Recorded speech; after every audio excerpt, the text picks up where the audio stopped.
हम सनातन धर्म को मानते हैं क्योंकि उसका ना आदि है ना अंत है। उसके अंदर वेदों का ज्ञान, उपनिषदों का ज्ञान, महापुरुषों की वाणी, महापुरुषों का इतिहास पुराणों के रूप में, ये सारी चीजें हमारे सामने आती हैं। और पुराणों की जो कथाएं हैं, उन कथाओं का अगर हम सार देखें तो यही होता है कि भाई व्यक्ति को आत्मज्ञान जानना चाहिए। इसीलिए भगवान कहते हैं पवित्रनाय च साधूनाम विनाशाय च दुष्कृताम धर्म संस्थापनार्थाय संभवामि युगे युगे। युग युग में मेरा प्रादुर्भाव होता है धर्म की स्थापना के लिए। आपने देखा होगा कुछ समय पहले इस चमगादड़ टापू में, इस पंत द्वीप में अंधेरा ही अंधेरा था, बड़ी गंदगी थी यहां पर, बड़ी मेहनत की गई, अब यहां प्रकाश ही प्रकाश है। तो जब अंधकार हो जाता है, गहन अंधकार हो जाता है, तो उस गहन अंधकार को दूर करने के लिए ज्योति का प्रबंध किया जाता है। द लाइट इज लाइटेड, रोशनी का प्रबंध किया जाता है। और देखिए विज्ञान का चमत्कार कैसा चमत्कार है कि कार्यक्रम तो हम हरिद्वार में कर रहे हैं, पर कई देश इस कार्यक्रम से जुड़े हुए हैं। और ये America, Mexico, Argentina, Israel, Australia, New Zealand, सारे देशों में ये कार्यक्रम देखा जा रहा है। और हमारे ऐसे प्रेमी हैं जो तत्काल हिंदी से अंग्रेजी में, अंग्रेजी से स्पेनिश में ट्रांसलेट कर रहे हैं, तत्काल दुभाषिया उसका भाषा का परिवर्तन कर रहे हैं ताकि लोगों को समझ सकें। तो टेक्नोलॉजी इतनी एडवांस्ड हो गई है क्योंकि समाज के अंदर बड़े पैमाने पर विकृति हो गई। ये चमगादड़ टापू, वैसे तो आप जानते हैं चमगादड़ को हम बैट बोलते हैं और कहते हैं भाई उल्टा लटकता है, पर चमगादड़ का अध्ययन करके ही विज्ञान ने बहुत सी चीजें बनाई हैं। एक तो चमगादड़ अपने मुंह से एक स्क्वीक निकालता है, एक तरंग निकालता है। वो तरंग जाके टकराती है और उसके कान आगे खड़े रहते हैं और वो उसको सुनता है। अगर उसकी आवाज, उसकी प्रतिध्वनि, उसका रिफ्लेक्शन तत्काल आता है, उसने स्क्वीक मारी और तत्काल उसको सुनाई दी, तो समझ जाता है कि आगे कोई चीज मेरे सामने है। और अगर वो चीज दूर पे है तो वो स्क्वीक मारता है, एक तरंग छोड़ता है, काफी देर के बाद तरंग मिलती है तो उसे पता चल जाता है कि भाई चीज अभी बहुत दूर है। तो चमगीदड़ के अंदर जो ये विलक्षणता है कि अंधेरे के अंदर बिना प्रकाश के वो अपने आप को गाइड कर लेता है, अपने आप का नियंत्रण कर लेता है, इसी का अध्ययन वैज्ञानिकों ने किया। और आप जो देखते हो कि जो रेडार लगा होता है, वो रेडार भी एक स्क्वीक, एक तरंग मारता है, वाइब्रेशन मारता है, वो जाके जहाज से टकराती है और आ जाती है। अगर जल्दी लौट के आती है तो वहां का आदमी समझ जाता है कि जहाज बहुत करीब आ गया, और जहाज अपने क्षेत्र में आ गया तो वो किसी बम से या मिसाइल से उसको समाप्त कर देगा। अगर देर में आया तो वार्निंग देगा जहाज को कि भाई आप हमारी सीमा में घुस गए हो, आप यहां से निकल जाओ। तो ये जो चमगीदड़ का जो साइंस है, वही साइंस को डेवलप करके आज बहुत सी चीजें बन रही हैं। अब स्टेल्थ प्लेन्स बनाए जा रहे हैं, स्टेल्थ सबमरीन बनाई जा रही हैं कि आप जिनको रेडार पर देख नहीं सकते हैं, पता नहीं लगा सकते हैं, वो अव्यक्त हो जाती हैं। तो कहने का मतलब है सारा संसार का जो फिनोमेना है ये तरंग पर आधारित है, वेव पर आधारित है, तरंग पर आधारित है। इसीलिए गुरु नानक देव जी ने कहा, और हमारी वाणी में भी आता है, शब्दी धरती शब्दी आकाश, शब्दी शब्द भयो प्रकाश, सगली सृष्ट शब्द के पाछे, नानक शब्द घटा घट आछे। वो कहते हैं शब्दी धरती, ये धरती क्या है? सॉलिड मास है और ये पानी में तैर रहा है। और आपको पता है ग्लेशियर जिस रेट से पिघल रहे हैं तो उससे जल स्तर बढ़ता जा रहा है। छोटे मोटे आइलैंड्स हैं, जैसे आपका मालदीव्स हो गया और छोटे मोटे आइलैंड्स हो गए, ये सब आइलैंड जो हैं धीरे धीरे समाप्त हो जाएंगे, पता भी नहीं चलेगा, पानी में डूब जाएंगे, इतना पानी बढ़ता जा रहा है। और जो हम ये कथाएं सुनते थे कि भगवान पृथ्वी को जलमग्न कर देते हैं क्योंकि पृथ्वी पर इतना ज्यादा पापाचार बढ़ जाता है कि भगवान फिर से प्रारंभ करते हैं और पुरानी पृथ्वी जो पापमय हो जाती है उसको समाप्त कर देते हैं, डुबा देते हैं। 14 मनवंतर की बात आती है। ये बेसिकली देखा जाए तो ये ग्लोबल फिनोमेना है। ग्लोबल वार्मिंग से आपके ग्लेशियर पिघल रहे हैं, आपका जल स्तर बढ़ता जा रहा है, बारिशें बहुत ज्यादा होती जा रही हैं और उससे बहुत ज्यादा इरोजन होता जा रहा है, नदियां बहुत ज्यादा बह रही हैं और धीरे धीरे ये सारा समुद्र में जाकर के पानी इकट्ठा हो रहा है।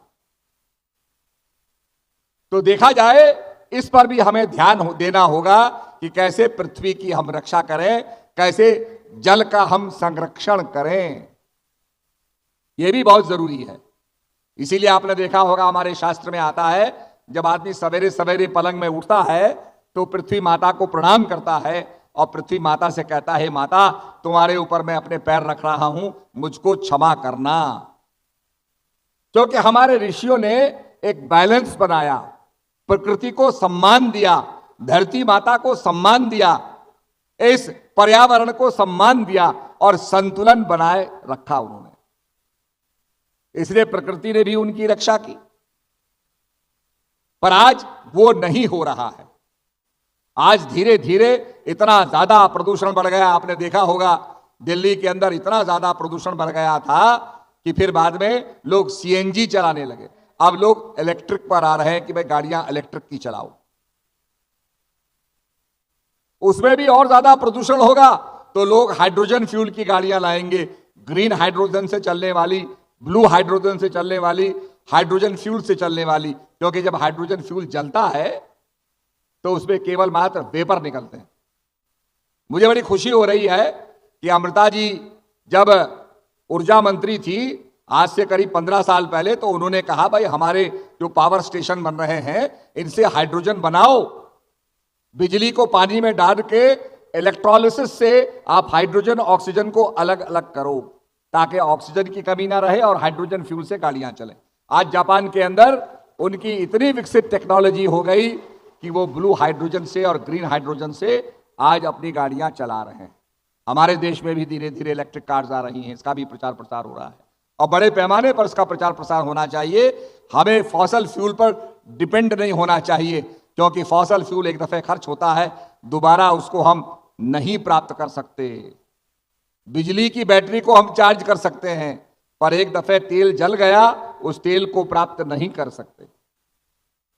तो आज ये सब बातें हमें सोचनी है। तो हमारे संतों ने कहा शब्दी धरती, ये धरती क्या है? सॉलिड मास है और पानी में तैर रहा है, समुद्र में तैर रहा है। सॉलिड हो, लिक्विड हो, गैस हो, आयनिक स्टेट ऑफ मैटर हो, इसके अंदर केवल मात्र स्पंदन है। आप देखिए बर्फ बन जाती है, बर्फ के स्पंदन को हम कम कर देते हैं, सॉलिडिफाई कर देते हैं, स्नो बन जाता है, बर्फ बन जाती है, उसके ब्लॉक्स बन जाते हैं। उसे गर्म करते हैं तो वह जल बन जाता है, द्रव्य बन जाता है, और गर्म करते हैं वाष्प बन जाता है, गैस बन जाता है, और उसको हम एक्साइट करें तो आयनिक स्टेट में चले जाता है, कैटायंस और एनायंस में चले जाता है। तो ये सारा सॉलिड, लिक्विड, गैस और आयनिक स्टेट ऑफ मैटर जो है ये केवल मात्र स्पंदन का ही रूपांतरण है। इसलिए कहा शब्दी धरती, शब्दी आकाश। सॉलिड से लेकर आकाश तक, स्पेस तक स्पंदन का ही, शब्द का ही विस्तार है। शब्दी शब्द भयो प्रकाश, और प्रकाश के अंदर जो प्लैंक्टन्स होते हैं, प्रकाश के अंदर जो फोटॉन्स होते हैं, ये फोटॉन्स भी वाइब्रेट करते हैं, इनका भी स्पंदन होता है, तभी आप रोशनी को देखते हैं। फिर गुरु नानक देव जी कहते हैं कि वो शब्द घट घट के अंदर विद्यमान है, वो शक्ति घट घट के अंदर विद्यमान है। जैसे आपने देखा होगा, आपकी बिजली की घड़ी चलती है, इलेक्ट्रॉनिक वॉच चलती है, उसमें क्या होता है? बैटरी होती है। बैटरी में क्या होता है? पोलैरिटी होती है, पॉजिटिव और नेगेटिव होता है। आपका मोबाइल फोन है, उसमें क्या है? बैटरी लगी है, उसमें भी पॉजिटिव और नेगेटिव है। उसके बाद आपकी कार है, वो कैसे चलती है? अजी उसमें भी बैटरी लगी है, उसमें भी पॉजिटिव नेगेटिव है। ये बल्ब जल रहे हैं, इसमें क्या है? इसमें भी पॉजिटिव नेगेटिव है। ये साउंड सिस्टम काम कर रहा है, क्योंकि इसमें भी इलेक्ट्रिसिटी पॉजिटिव और नेगेटिव है।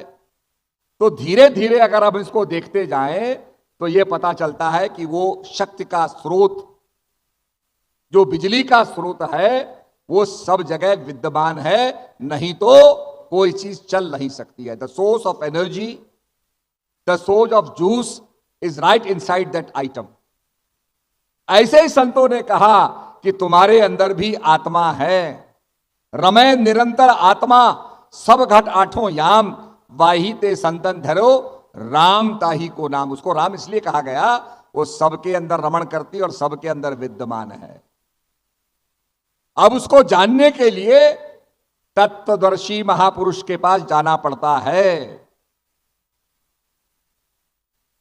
जिसके लिए कहा कि गुरु महाराज जो है उस नाम को जनाते हैं, उस विद्या को जनाते हैं।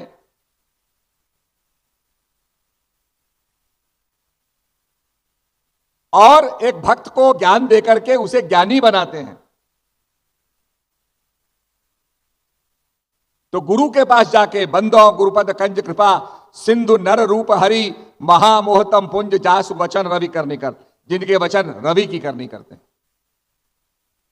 ज्ञानंजन सदगुरु दिया, अज्ञान अंधेर विनाश, हरि कृपा ते संत भेटिया, नानक मन प्रकाश। ज्ञानंजन किसने दिया? ज्ञान का काजल किसने लगाया? किसने हमारे नेत्रों की एक्सरे पोटेंशियल को बढ़ाया? नेत्र तो संसार को देखते हैं, अपने आप को तो नहीं देखते। अपने आप को देखने की बात, अपने आप को जानने का जो पोटेंशियल है, ये तो गुरु महाराज के काजल ने, ज्ञान अंजन सदगुरु दिया, अज्ञान अंधेर विनाश, अज्ञान का जो अंधकार है उसका विनाश कर दिया। जैसे बत्ती जल रही है तो पंथ द्वीप का अंधकार का समाप्ति कर दी, प्रकाश हो गया। हरि कृपा ते संत भेटिया।